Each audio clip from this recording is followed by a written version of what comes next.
Hello everyone, welcome to the Advanced Learning by RK Sir. Advance learning by R K sir के आज के इस lecture में मैं डिस्कस करने वाला हूँ उत्तर प्रदेश जनरल नॉलेज जो हम सीरीज पढ़ रहे हैं यूपी जी के इसका सेट टू मतलब आज की क्लास 2 है। ये क्लास 2 है, क्लास 1 इसकी आ गई थी। अब आप में से जिन जिन लोगों ने कर रखा है क्लास 1 वो क्लास 2 को और अच्छे से समझ पाएंगे, जिसने नहीं कर रखा है वो इसको करने से पहले उस क्लास को कर लेंगे। ठीक है, तो आज सबसे पहले मैं आप सबको स्वागत करता हूं अपने इस चैनल पर, प्लेटफॉर्म पर। ठीक है, अगर आप हमारे चैनल पे नए हो तो चैनल को अभी जाके सब्सक्राइब कर लो, क्योंकि अब बहुत ज्यादा अच्छी नई नई चीजें आप लोगों के लिए लेकर के हम आने लगे हैं। ठीक है, आप चैनल को सब्सक्राइब करो, तो बेल आइकन दबा दो। यहाँ जो बेल आइकन होता है ना, बेल आइकन वो दबा दो। कुछ ऐसा होता होगा वो, तो यार देखो मुझे, हाँ कुछ ऐसा होता होगा वो। ठीक है, इसको दबा दो जिससे कि आपको सारे वीडियो की नोटिफिकेशन मिल जाए। और अगर हमारे किसी भी जो है कोई लेक्चर सीरीज या फिर क्वेश्चन सीरीज इन सब को लेकर के कोई भी डाउट अगर आपका आता है तो आप उस डाउट को भेजने के लिए कहाँ भेज सकते हो, मैंने बता रखा है आप लोगों को। कहाँ पर? हमारे व्हाट्सएप नंबर पर। हमारा व्हाट्सएप नंबर जो है वो क्या है? हमारा व्हाट्सएप नंबर है 8840064269। ठीक है, इस व्हाट्सएप नंबर पर आप अपने मैसेज हमें व्हाट्सएप करो, जिससे कि हम आपको बहुत जल्दी सोल्यूशन देते हैं, इंस्टेंट रिप्लाई करते हैं। ठीक है, तो गाइस लेट ना करते हुए हम शुरू करते हैं हमारा आज का लेक्चर। ठीक है, लेक्चर कैसा लगता है इसका रिव्यू जरूर दिया करो आप लोग। ठीक है, तो गाइस शुरू करते हैं। देखो यहाँ पर ना मैंने आप लोगों के लिए क्या किया है, एक उत्तर प्रदेश का नक्शा उठा लिया है। ठीक है, वो नक्शा किस लिए उठाया है? वो नक्शा इसलिए उठाया है जिससे कि आप लोगों को मैं और अच्छे से चीजें करा पाऊँ। ठीक है, तो इस नक्शे को पहले मैं बड़ा कर लेता हूँ, क्योंकि आज जो हमारा डिसीजन है वो पूरा नक्शा बेस्ड ही होने वाला है। तो एक बार मैं इस नक्शे को बड़ा करूंगा, उसके बाद मैं बताऊंगा आप लोगों को कि कैसे क्या करना है। ठीक है,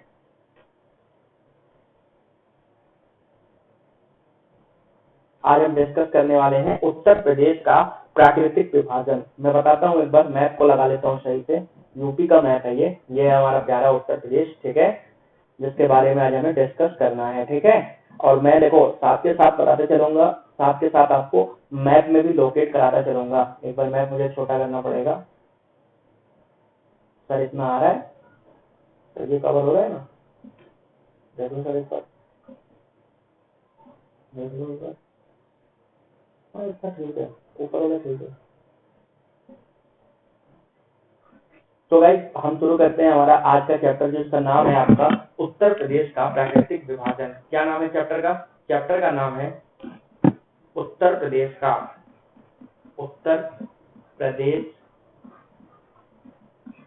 का प्राकृतिक विभाजन। कौन सा विभाजन? प्राकृतिक विभाजन। ठीक है, उत्तर प्रदेश के प्राकृतिक विभाजन में आज हम देखेंगे। आज हमें इसमें देखना क्या क्या है। देखो हमें ये देखना है कि हमारे क्षेत्र में कितने कितने प्रदेश में, कितने भाग में बांटा गया है हमारे प्रदेश को, किस आधार पर? प्रकृति के आधार पर, या फिर आपके भौतिक विभाजन भी। इसे क्या कहते हैं? हम इसे भौतिक विभाजन भी कहते हैं। देखो ऐसे नोट्स बनाते चले जाओ। इसे हम क्या कहते हैं? भौतिक विभाजन भी कहते हैं। भौतिक विभाजन भी कहते हैं। ठीक है, अब देखो मैं आप लोगों को पॉइंट वाइज नोट्स बनवा रहा हूँ, इसलिए आप लोग साथ के साथ नोट्स बनाते चले जाना। पीडीएफ कहीं नहीं मिलने वाली है इसकी कोई पीडीएफ मैं आपको प्रोवाइड नहीं करने वाला हूँ। ठीक है, उसके बाद देखो भारत के उत्तरी हिस्से में उत्तर प्रदेश स्थित है, ये मैंने आप लोगों को कल अभी बताया था। ठीक है, और चीजें भी दिखाई थी कि उत्तर के कौन सा उत्तर प्रदेश में कौन सी जगह पूरब है, कौन सी पश्चिम है, ये सारी चीजें मैंने आप लोगों को कल के लेक्चर में बताई थी। अब देखो कल मैंने आप लोगों को बताया था, क्या बताया था कि यहाँ कहीं, देखो मैंने आप लोगों को कल बताया था कि यहाँ कहीं हमारी कौन सी नदी है, यहाँ पर हमारा जो है आपका स्थित है। इतना बड़ा कर दो। देखो यहाँ पर मैंने आप लोगों को बताया था क्या, कि यहाँ पर बलिया है। एक मिनट रुक जाओ, यहाँ कहीं मैंने बताया था कि यहाँ कहीं आपको मिलेगा बलिया जिला। बलिया कहाँ मिलेगा? यहाँ कहीं मिलेगा। ठीक है, यहाँ पे एक स्टेट लगता है जिसका नाम था बिहार। तो कल जैसा कि मैंने बताया था कि उत्तर प्रदेश और बिहार के बीच में सीमा रेखा बनाने वाली नदी कौन सी है। तो आज प्राकृतिक विभाजन में हमें नदियों वगैरह के बारे में तो देखना है। तो आज मैं आपको बताऊंगा कि उत्तर प्रदेश और किसके बारे में, उत्तर प्रदेश और बिहार के बीच सीमा रेखा बनाने वाली नदी कौन सी है। वो नदी है आपकी ये नदी है कौन सी नदी, ये नदी है आपकी गंडक नदी। तो आप क्या करोगे, अभी जाकर के लिख लोगे अपने नोट्स में क्या, कि उत्तर प्रदेश और बिहार के बीच में सीमा, उत्तर प्रदेश और बिहार के बीच में सीमा, उत्तर प्रदेश व बिहार के बीच सीमा, किसके बीच, बिहार के बीच सीमा कौन बनाता है, सीमा गंडक नदी बनाती है, गंडक नदी बनाती है। ठीक है, ऐसे आप लिख लोगे। ठीक है, उत्तर प्रदेश और बिहार के बीच सीमा कौन बनाता है, गंडक नदी बनाती है। यानी गंडक नदी देखो ऐसे कहीं से आई। अच्छा, गंडक की ओरिजिन क्या है, कैसे क्या है, ये पूरा ज्योग्राफी का पार्ट है, तो वो भी मैं आप लोगों को बताऊंगा जब आगे पढ़ाऊंगा उत्तर प्रदेश की नदियां। ठीक है, तो देखो होता क्या है कि उत्तर प्रदेश के और बिहार के बीच मैंने बता दिया। अब नीचे क्या है, मध्य प्रदेश है, नीचे यहाँ कहीं आपका है मध्य प्रदेश। तो मध्य प्रदेश में जब मैं बात करूंगा तो मध्य प्रदेश और उत्तर प्रदेश के बीच में सीमा रेखा कौन बनाता है। तो यहाँ पर आपको पता होगा यार क्या, डेक्कन, दक्षिण के पठार आपको पता होगा, ये वाला इलाका, ये पूरा इलाका। ठीक है, ये दक्षिण के पठार हैं यहाँ पर भारत में। ठीक है, दक्षिण के पठार। ठीक है, तो दक्षिण के पठार जो होते हैं वह उत्तर प्रदेश और आपके कहां पर, उत्तर प्रदेश और मध्य प्रदेश के बीच सीमा रेखा बनाते हैं। उत्तर प्रदेश और मध्य प्रदेश के बीच सीमा रेखा कौन बनाते हैं, दक्षिण के पठार बनाते हैं, दक्षिण के पठारी भाग बनाते हैं। ठीक है, ये भी आप लोगों को, अब देखो, अब उत्तर प्रदेश के हम प्राकृतिक विभाजन की अगर बात करें तो उत्तर प्रदेश का प्राकृतिक विभाजन कैसे है। उत्तर प्रदेश के प्राकृतिक विभाजन जो है वो आपका 3 प्रकार से किया गया है। उत्तर प्रदेश का अगर हम बात करते हैं प्राकृतिक विभाजन का, तो प्राकृतिक विभाजन उत्तर प्रदेश का कैसे किया गया है। उत्तर प्रदेश का प्राकृतिक विभाजन 3 प्रकार से किया गया है। कितने प्रकार से किया गया है, उत्तर प्रदेश का प्राकृतिक विभाजन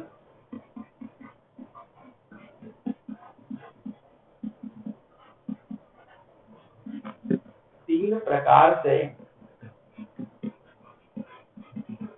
किया गया है, 3 प्रकार से किया गया है।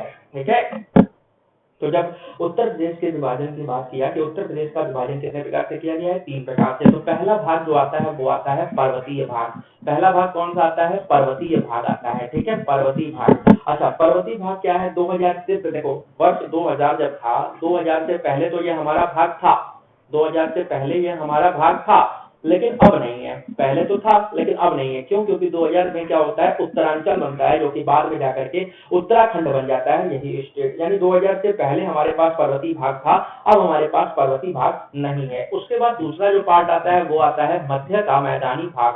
दूसरा क्या आता है, मध्य का मैदानी भाग। ठीक है, तो मध्य के मैदानी भाग को हम डिस्कस कैसे करेंगे वो देखते हैं हम। ठीक है, नंबर 3 क्या आता है, नंबर 3 आता है दक्षिण का पठारी भाग। तो दक्षिण का पठारी भाग मैंने अभी बताया मध्य प्रदेश के साथ हमारी सीमा बनाने का काम भी करता है, दक्षिण का पठारी भाग। ठीक है गाइस, तो देखो अब हम बात करते हैं नवंबर 2003 की। तो नवंबर 2003 में क्या हुआ था कि नवंबर 2003 में यूपी के उत्तर प्रदेश के 13 पर्वतीय जिलों को क्या किया गया, 13 पर्वतीय यानी पहाड़ी जिलों को अलग कर दिया गया।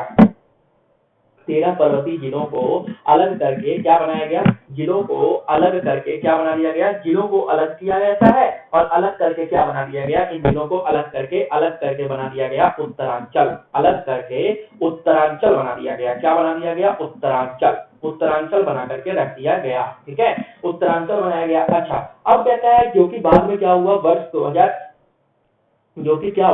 2008 में यही क्या बन गया, उत्तराखंड बन गया, जिसमें इस समय इसकी राजधानी कौन सी है, देहरादून है। देहरादून राजधानी है और इसकी देखो 2 राजधानी है, मैं एकदम लेटेस्ट चीज बता रहा हूँ, इसकी 2 राजधानी है, एक ग्रीष्मकालीन राजधानी है और एक राजधानी है। तो इसकी राजधानी तो देहरादून है, लेकिन ग्रीष्मकालीन राजधानी क्या है, गैरसैंण तहसील है, गैरसैंण तहसील है इसकी। ठीक है, अब आप सभी को वीडियो के कमेंट में ये बताना है कि गैरसैंण तहसील उत्तराखंड के किस जिले में पड़ती है।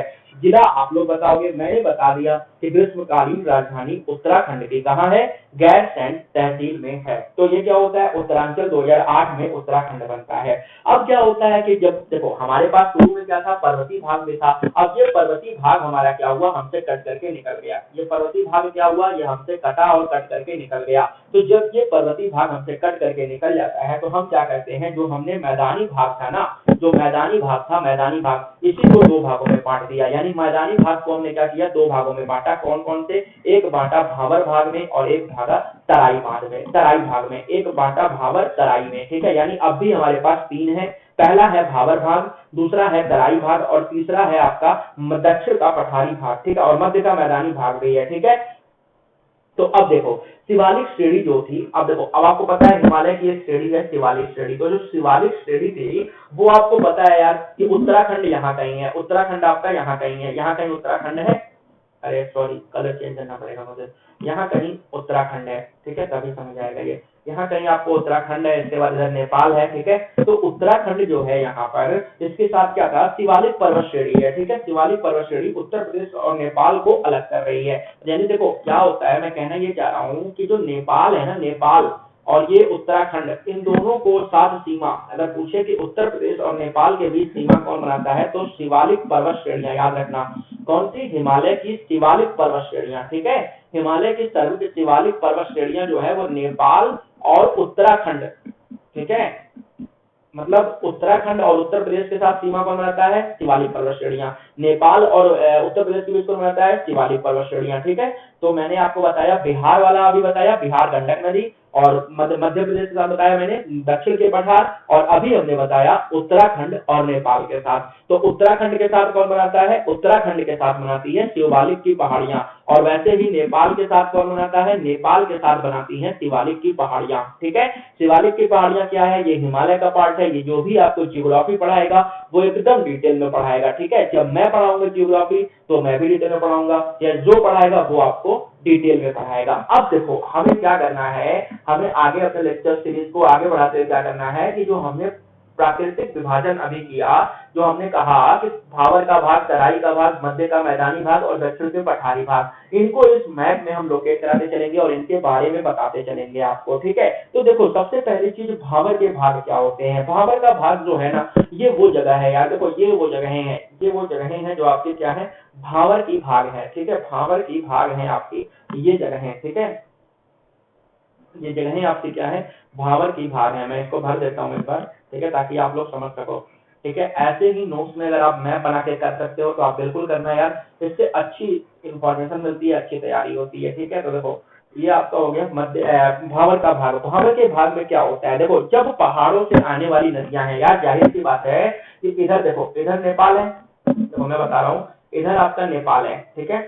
मुझे बार बार मैप को सेट करना पड़ा, ठीक है। इधर देखो, इधर आपका नेपाल है, इधर आपकी कहते हैं उत्तराखंड है, इधर नेपाल है। इन सब पहाड़ी इलाकों से क्या हो रहा है, नदियां आ रही है। जैसे उत्तराखंड से कौन आ रही है, गंगा और यमुना आ रही है, ऐसे ऐसे बह रही है, गंगा यमुना ये सब बह रही है हमारे यहाँ, ठीक है। तो जब ये सारी नदियां हमारे यहाँ बहती हैं तो अपने साथ आने पर क्या करती हैं, बड़े बड़े पत्थर ले आती हैं और मिट्टी ले आती हैं। क्या लाती हैं, बड़े बड़े पत्थर और मिट्टी आदि लेकर के आती हैं इस मैदानी भाग में। और जब ये इस मैदानी भाग में आ जाती हैं तो ये नदियां क्या करती हैं कि इस पर ला करके इन्हें इकट्ठा कर देते हैं। तो इस प्रकार की बनी भूमि को क्या कहते हैं, भावर क्षेत्र कहते हैं। क्या कहते हैं, भावर क्षेत्र, ठीक है।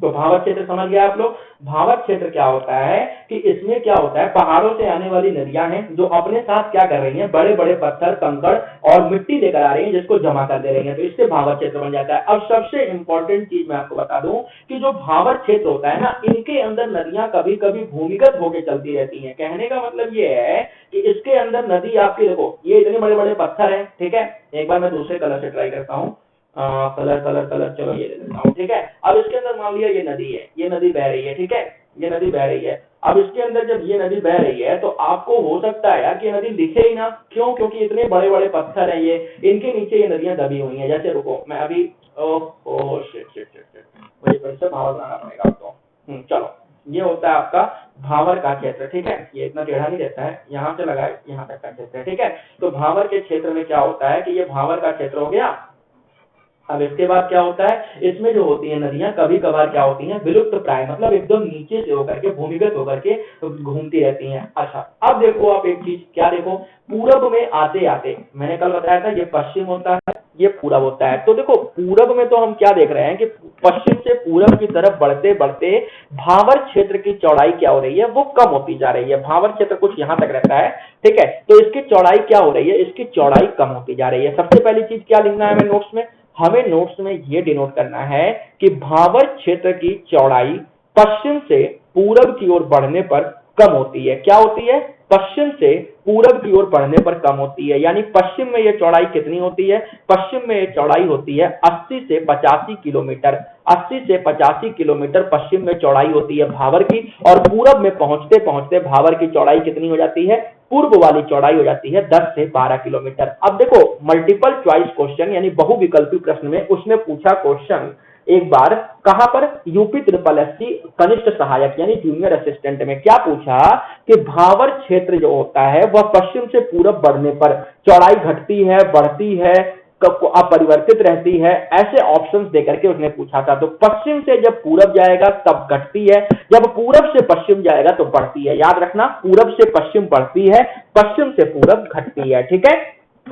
यहां पर होता क्या है, यहां पर भावर क्षेत्र के जंगल पाए जाएंगे, बड़े बड़े कंकड़ पत्थर इत्यादि पाए जाएंगे। इस क्षेत्र में पाए जाने वाले जो वृक्ष होते हैं ना, वृक्ष, उनकी लंबाई बहुत अधिक होती है, ठीक है। क्यों, क्योंकि देखो यहाँ पर पानी अच्छा खासा मिल रहा है, वो ऊपर की ओर जाना चाहेंगे सूर्य की तरफ, ठीक है। तो इनकी लंबाई क्या होती है, वृक्षों की लंबाई क्या होती है, बहुत अधिक होती है, ठीक है। इस क्षेत्र में पाई जाने वाली घास ही यार, जो घास होती है ना, घास, तो वो 10 से 12 फुट लंबी होती है। इस क्षेत्र में पाई जाने वाली जो घास होती है ना, वो खुद अपने आप में 10 से 12 फुट लंबी होती है, ठीक है। अब हम बात कर लेते हैं एक बार तराई की भूमि की। तो तराई की जो भूमि है ना, इसको मैं एक बार किसी दूसरे कलर से दिखाता हूं। हाँ चलो काला कलर ले लेते हैं। तराई की भूमि देखो बहुत पतली पट्टी है, ये वाली पट्टी कुछ मान लो, तराई की भूमि जो है आपकी ये वाली है, ठीक है।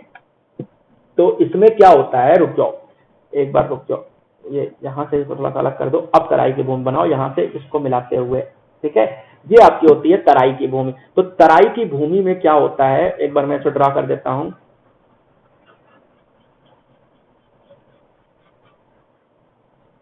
ये नीचे वाली लाइन नहीं रहेगी यार, एक मिनट।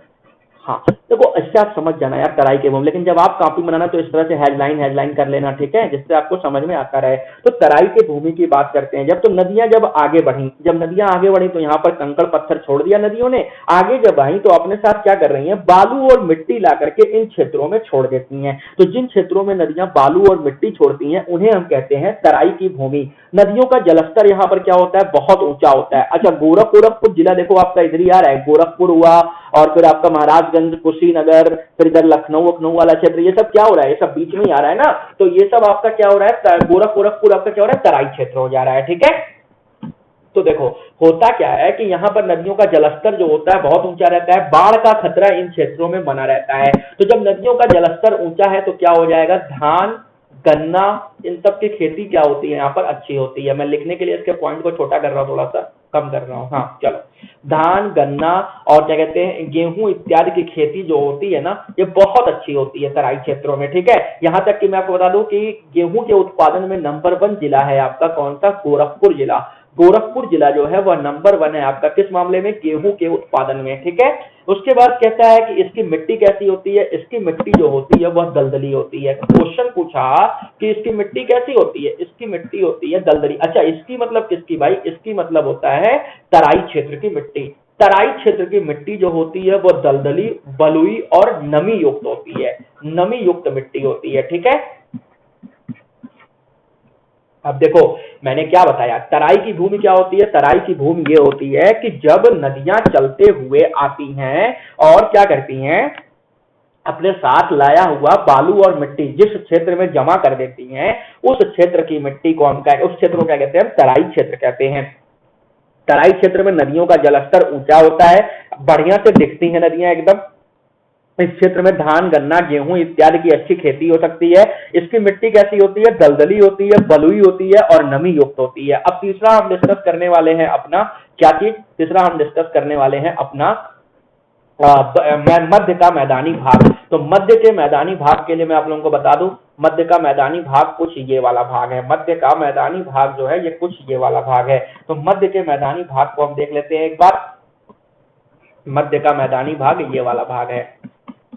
जल्दी से जल्दी मैं ट्राई करता हूँ बनाने का। मैं इसलिए नहीं बनाता हूँ आप लोगों का टाइम लॉस ना हो, क्योंकि वीडियो बहुत लंबा बन जाएगा। ठीक है, तो ये देखो ये होता है मध्य का मैदानी भाग। तो मध्य के मैदानी भागों की जब हम बात करें तो बाढ़ के समय नदियों द्वारा लाई गई मिट्टी के एकत्रित होने से ये बन गए हैं। ये क्या हुए हैं, ये जो है जब बाढ़ आई, यहाँ पे जब बाढ़ आई तो नदियां क्या की, यहाँ पर लाई मिट्टी और अब क्या किए, ये आपके बन गए। ठीक है, तो देखो अब क्या हुआ कि नदियां जब बाढ़ लाई तो यहां पर तो बन गए, लेकिन ऐसा जरूरी तो नहीं है कि हर साल नदियां मिट्टी लाएं। बाढ़ मतलब हर साल आए, ये तो जरूरी नहीं है, क्योंकि अब देखो जैसे जैसे जनसंख्या बढ़ रही है वैसे वैसे हमने क्या किया, शहरीकरण को बढ़ावा दे दिया। तो जब शहरीकरण को बढ़ावा दे दिया तो ज्यादा जनसंख्या आबादी के नाते ज्यादा से ज्यादा हमने घर बनाए, मकान बनाए, संस्थान बनाए, जरूरत के हिसाब से चीजें बढ़ाते चले गए हम। तो यहां पर क्या होता है कि हमें बाढ़ को रोकना होता है। तो अब सभी सरकारें क्या कर रही हैं, सभी सरकारें अपना एक टारगेट रख रही हैं कि हमें बाढ़ को कम से कम करना है, लेकिन फिर भी हम परेशान होते हैं बाढ़ से। ठीक है, तो देखो जब यहां पर बाढ़ भी हर साल नहीं आ सकती है, ठीक है, और ये बाढ़ द्वारा लाई गई मिट्टी से बनता है, तो अब ये कितने प्रकार की हो गई, ये 2 प्रकार की हो गई। ये कौन कौन सी 2 प्रकार की होती हैं, ये होती है खादर, ये होता है खादर मैदानी क्षेत्र, और दूसरा होता है बांगर मैदानी क्षेत्र। अब खादर और बांगर क्या होता है, खादर ये होता है कि जब नई मिट्टी हर साल नदियां लेकर के आ रही हैं, जैसे नई मिट्टी हर साल बाढ़ आ रही है, नई मिट्टी हर साल जो है नदी ला करके दे रही है, नई मिट्टी हर साल नदी ला करके दे रही है। और बांगर मतलब क्या है, नदियों से दूर का क्षेत्र है, ये नदियों का दूर का क्षेत्र है। ठीक है, अच्छा ये जो खादर होता है ना, खादर ये नदियों के बहुत पास होगा, नदियों के बहुत पास होगा ये। ठीक है, इसलिए यहां पर क्या होगा, हर साल नई मिट्टियां आ जाएंगी। और बांगर क्या होता है, बांगर जो होता है वह नदियों से दूर का क्षेत्र है। क्या है, नदियों से दूर का क्षेत्र है, जिसमें कि क्या होता है कि एक बार मिट्टी ला दी गई, अब अगली बार पता नहीं कब आएंगे, कई वर्षों से नहीं आ रही है। ठीक है, तो अब जो खादर होता है ये तो बहुत ज्यादा उपजाऊ हो जाएगा, क्योंकि इसकी मिट्टी क्या हो रही है, हर साल नहीं आ रही है। तो इसकी मिट्टी को हम क्या कहते हैं, इसकी मिट्टी को हम जलोढ़ मृदा भी कहते हैं, जलोढ़ मृदा। अब जब मैं मृदा का चैप्टर पढ़ाऊंगा तो इसको अच्छे से डिटेल में डिस्कस करेंगे। ठीक है, खादर मिट्टी को क्या कहते हैं, हम जलोढ़ मृदा कहते हैं। अब देखो यहाँ पे जब हम चीजों को समझ रहे हैं तो मैं आपको ये भी बता दूं कि देखो मान लो यहाँ पर एक बार मैं नीचे करता हूं इसे, और नीचे करके एक बार समझाने का प्रयास करता हूं कि ब्लैक से समझाते हैं या व्हाइट से समझाते हैं। ठीक है, देखो मान लो ये कोई नदी बह रही है, ठीक है, ये कोई नदी बह रही है, ठीक, ये थोड़ा सा नदी बनाते हैं इसको, चलो नदी बनाते हैं, एक काम करते हैं, नदी की जगह कुछ समझ में आ जाएगा। ठीक है, अब देखो ये कोई नदी बह रही है, जिसे मान लिया ये कौन सी नदी है, गोमती नदी है, और गोमती नदी के किनारे क्या बसा है, गोमती नदी के किनारे बसा है लखनऊ। ठीक है, जब मैं आप लोगों को कराऊंगा चैप्टर नदियां तो बताऊंगा भी। चलो मान लिया ये लखनऊ नगर है जो गोमती नदी के किनारे बसा हुआ है। अब जितने लोग जानते हो वो अच्छे से जानते हो, गोमती लखनऊ के किनारे ही बसा हुआ है, जो नहीं जानते हो वो आज जान लिए होगे। ठीक है, तो ये लखनऊ नगर बसा हुआ है। अब देखो क्या होता है, कुछ एरिया तो ऐसा होगा ना यहाँ पर, जहां पर क्या होगा, नदियां ऐसे हर बार बढ़ती होंगी तो इस एरिया को कवर करते हुए बहती होंगे। ठीक है, दोनों साइड से इस एरिया को कवर करते हुए बहती होंगे। ठीक है, हर साल बढ़ती है तो इस एरिया को कवर करते हुए बहती है। तो यहाँ पर क्या होता है, हर साल नई मिट्टी ला दी जाती है, नई मिट्टी लाई गई, पुरानी मिट्टी के ऊपर नई मिट्टी की एक परत चढ़ गई, तो ये क्या हो गया, ये आपकी कहलाएगी कौन सी मृदा, ये कहलाएगी आपकी खादर। ये क्या कहलाएगी, खादर। अच्छा हुआ क्या, एक जगह थी यहीं पर लखनऊ की एक जगह यहीं पर थी, जिसको बांध वगैरह लगा करके क्या किया गया था, बहुत पहले यहाँ पर बाढ़ आई थी। ठीक है, लेकिन अब क्या है, बांध लगा करके रोक दिया गया।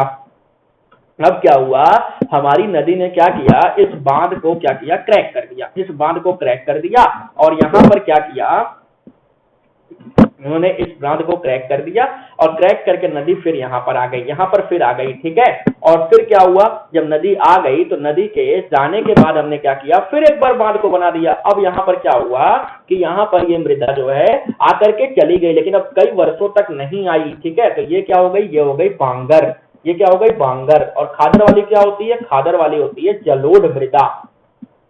ठीक है, ये कॉन्सेप्ट होता है, ठीक है। खादक क्षेत्र की मिट्टी जो होती है वो होती है जलोढ़ मिट्टी, ठीक है।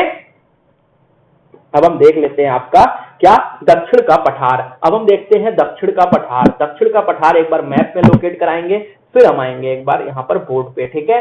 तो मैप क्या कहता है, मैप हमारा यहाँ बना हुआ है। मैप की बात करते हैं, दक्षिण के पठार की बात करते हैं। तो दक्षिण का पठार जो एरिया है ना मेरे भाई, देखो ये है एरिया, रुक जाओ। दक्षिण के पठार का जो ये एरिया है ना, ये मैं मध्य का मैदानी भाग तो था, थोड़ा सा ऊपर कर दिया बाद में, ये कुछ यहाँ से है, एक मिनट रुको, बाइक करानी पड़ेगी मुझे। हाँ, ये यहाँ से कुछ ऐसे है, ठीक है, यहाँ से ऐसे है, ठीक है। ये सब मध्य का मैदानी भाग है। अब मैं यहाँ पर एक बार अभी आप लोगों को क्या करूंगा, दोनों मैप लगवा दूंगा, जैसे डिस्ट्रिक्ट वाले मैप भी और उसके बाद ये वाला मैप भी। उसके बाद एक बार डिस्कशन करा दूंगा कौन कौन से जिले कैसे कैसे पड़ रहे हैं, ठीक है। खैर वो तो खैर बात की बात है। अभी देखो, अभी हमें जो करना है वो ये देखते हैं। ये दिखाई दे रहा है, नहीं दिखाई दे रहा है, इसको थोड़ा सा मोटा करता हूं मैं पॉइंटर को, तो शायद ये दिखे। ये दिख रहा है, नहीं दिख रहा है, ये भी नहीं दिख रहा है। एक मिनट रुको, मैं दूसरे कलर की ट्राई करता हूँ, कोई कलर दूसरा रेड कलर तो नहीं समझ में आएगा, चलो ये ले लेता हूँ, ठीक है। तो देखो ये होता है आपका दक्षिण का पठार। दक्षिण का पठार कौन कौन सा है, ये वाला भाग है, ये वाला भाग दक्षिण का पठार है, ठीक है। ये वाला जो भाग है ये आपका क्या है, पूरा दक्षिण का पठार है, दक्षिण का पठार, ठीक है। तो दक्षिण के पठार में क्या होता है, ये देखो दक्षिण के पठार में मैं आपको बता रहा हूँ चीजें कैसे हैं। देखो ये आप जो हैशटैग ब्लू वाला देख रहे हो ना, ब्लू वाला, ये सब पूरा क्या है, दक्षिण का पठार है। तो दक्षिण के पठार में आपको डिस्कस करूं इसके पहले मैं आपको बता देता हूं कि दक्षिण के पठार क्या है। ये डेक्कन पठार का ही उत्तरी हिस्सा है। क्या है ये, डेक्कन वाले पठार। डेक्कन के पठार आपको ज्योग्राफी वाले सर या मैम जो भी पढ़ाएंगे वो पढ़ाएंगे, ठीक है। तो जियोग्राफी या जब डेक्कन का पठार पढ़ाएगा तो आप उसको और अच्छे से समझोगे। यहाँ मैं आपको बता रहा हूँ कि जो दक्षिण के पठार है ना, ये हमारे डेक्कन पठार के ही उत्तरी हिस्सा है। जो डेक्कन के पठार हैं उन्हीं का उत्तरी हिस्सा है आपका ये दक्षिण का पठार, ठीक है। अब देखो विंध्याचल की पहाड़ियां जो हैं, यहाँ पर विंध्याचल की पहाड़ियां हैं जो गुजरात तक फैली हुई हैं, ठीक है। प्रदेश का दक्षिणी भाग जो होता है ये, क्योंकि यहाँ पर पठारी क्षेत्र है इसलिए ये क्या होता है, सबसे ज्यादा गर्म होता है, इसलिए ये क्या होता है, सबसे ज्यादा गर्म होता है, ठीक है। दक्षिणी भाग प्रदेश का क्या होता है, सबसे ज्यादा गर्म होता है। इसीलिए यार झांसी बुंदेलखंड एरिया देखो ना आप, बुंदेलखंड मतलब हो गया झांसी, हमीरपुर, महोबा, ये सब क्षेत्र क्या है, ये सब क्षेत्र पानी की कमी में रहते हैं। मतलब बहुत ज्यादा इनके यहाँ पानी की कमी है, हमेशा परेशान रहते हैं ये पानी के लिए। इसीलिए हमारी सरकार क्या करती है, इनके लिए बहुत सारी जल योजनाएं चलाती है, ठीक है। अब देखो अगर मैं उत्तर प्रदेश के पठारी भाग की ढाल की बात करूं, अगर मैं बात करूं, देखो पहले तो देखो, एक मिनट यार, ये वाली कलर मुझे लेनी पड़ेगी। हाँ, ये कलर मुझे लेना ही लेना पड़ेगा, चलो।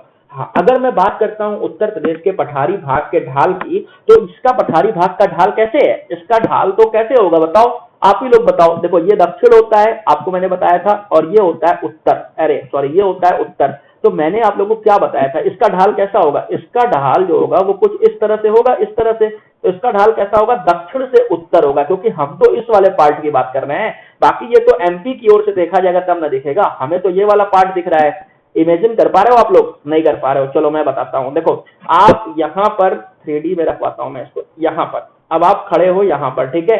आप मान लो यहाँ पर खड़े हो, ठीक है। एक बार इमेजिन करके देखो, आप यहाँ पर खड़े हो और आप चले गए और आप देखना चाह रहे हो, लड़का इधर देख रहा है मेरे, यार इसका पैर मैंने ज्यादा इधर बढ़ा रहा भैया, चलो दोबारा से प्राप्त करता हूँ।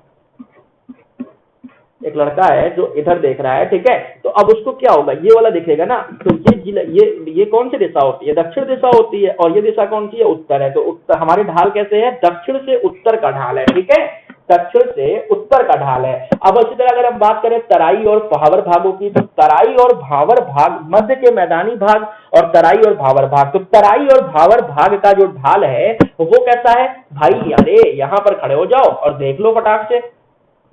तो ये कहां पर है, ये आपका उत्तर से दक्षिण की ओर है, उत्तर से दक्षिण की ओर है, ठीक है। उसी तरह आपका मध्य के मैदानी भाग का ढाल कैसा है, तो वो ढाल मैंने आपको बता रखा था। देखो मध्य का मैदानी भाग यहां से इधर जा रहा था, तो ये क्या था, पश्चिम से पूरब ढाल था। क्या था, पश्चिम से पूरब ढाल था। तो सो गाइस देखो, आप लोग अगर समझ गए हो तो एक बार मैं जल्दी से जल्दी रिपीट कर देता हूं। पूरे लेक्चर में हमने क्या पढ़ा, हमने आज पढ़ा उत्तर प्रदेश का प्राकृतिक विभाजन। प्राकृतिक विभाजन कितने आधार पर किया गया है, 3 प्रकार से किया गया है। कौन कौन सा विभाजन किया गया है, वो किया गया आपका कौन सा, तराई का क्षेत्र, भावर का क्षेत्र, मध्य का मैदानी भाग और दक्षिण का पठारी भाग। भावर क्षेत्र में क्या होता है, पहाड़ों से आने वाली नदियां हैं जो अपने साथ साथ बड़े बड़े कंकड़ पत्थर इत्यादि लेकर के आती हैं, जिन क्षेत्रों में रोक देती हैं उन्हें हम कहते हैं आपका भावर क्षेत्र, ठीक है। और वहां पर क्या होते हैं, बड़े बड़े पेड़ होते हैं, घास भी आपके कितने होते हैं, 10 से 12 फुट के होते हैं। नदियां कैसी होती हैं, भूमिगत हो सकती हैं, ठीक है, हो सकता है नदियां हमें दिखाई न दें। उसके बाद आता है तराई क्षेत्र। क्या होते हैं तराई क्षेत्र, माने जहां पर वहां नदियां अपने उच्च जलस्तर को रखती हैं। यहाँ पर क्या होता है, गन्ना धान इत्यादि की खेती बहुत अच्छी हो सकती है। मिट्टी कैसी है, दलदली है, पलुई है, ठीक है, इस तरह की मिट्टी होती है। मध्य के मैदानी भाग की बात करें तो बाढ़ के समय नदियों के द्वारा लाई गई मिट्टी के एकत्रित होने पर बन जाता है मध्य का मैदानी भाग, जो मैंने यहाँ पर दिखाया था ग्रीन लाइन से, जो हैच लाइन है ना ग्रीन से, ये मध्य का मैदानी भाग था, ठीक है। इसमें क्या होता है, खादर और बांगर दो तरह की मिट्टी होती है। खादर वो मिट्टी है जो हर साल बाढ़ आने से बन रही है, और बांगर क्या है, जो कई साल से बाढ़ नहीं आया है लेकिन बहुत साल पहले बाढ़ आया था तो उससे लाई हुई मिट्टियों से बना हुआ क्षेत्र था। खादर क्षेत्र वाली मिट्टी क्या होती है, जलोढ़ होती है, ठीक है। दक्षिण के पठार क्या होते हैं, दक्कन का उत्तरी हिस्सा होते हैं। इसका ढाल कैसा होता है, उत्तर प्रदेश की दृष्टि से उसका ढाल होता है दक्षिण से उत्तर की ओर, दक्षिण से उत्तर की ओर इसका ढाल होता है। सो गाइस, ये था हमारा आज का लेक्चर। आपको लेक्चर्स कैसे लगते हैं प्लीज आप एक बार बताया करो, ठीक है। और हर चीज को आप नोट्स बनाते चलना यार, क्योंकि नोट्स बहुत जरूरी है। मोस्ट इंपॉर्टेंट चीज यहाँ पर नोट्स ही है जो आपकी हर समय साथ देगी आपका, ठीक है। तो गाइस थैंक यू। और देखो, मैं हर चीज आप लोगों को बार बार कह रहा हूं कि ध्यान से करते चले जाओ, अभी बहुत टाइम है यार। और यूपी जीके जो मैंने शुरू किया है ना, ये गारंटी है हमारी कि हम तुम्हें 1 से 1.5 महीने में इसको खत्म करा देंगे। 80 देखो, मुझे लगभग 64 क्लास लेनी है इसकी 64 क्लास लेनी है, ठीक है। हो सकता हो मैं इसको 2 घंटे किसी दिन ले लूं, ठीक है, किसी दिन क्या करूं 2 आवर क्लास ले लूं, ठीक है। उस पर हम डिस्कस कर लेंगे बाद में, ठीक है। इसको मैं आपको खत्म करा दूंगा नियर अबाउट 4 से 5 वीक, मतलब 1 महीने से 1.25 महीने में ये खत्म हो जाएगा यूपी जीके, ठीक है। उसके बाद मैं आपको यूपी जीके के एमसीक्यूज करा दूंगा। एमसीक्यूज कितने, नियर अबाउट 500 एमसीक्यूज करा के भेजूंगा, जिससे आपके एग्जाम क्या हो, बहुत अच्छे से हो। सो गाइस, अगर अब तक आपने हमारे चैनल को सब्सक्राइब नहीं किया है तो प्लीज आप चैनल को सब्सक्राइब कर लो, ठीक है, जिससे आपको हर एक वीडियो का नोटिफिकेशन मिल सके, ठीक है। So guys thank you and most welcome and take care. अच्छे से प्रिपरेशन करो।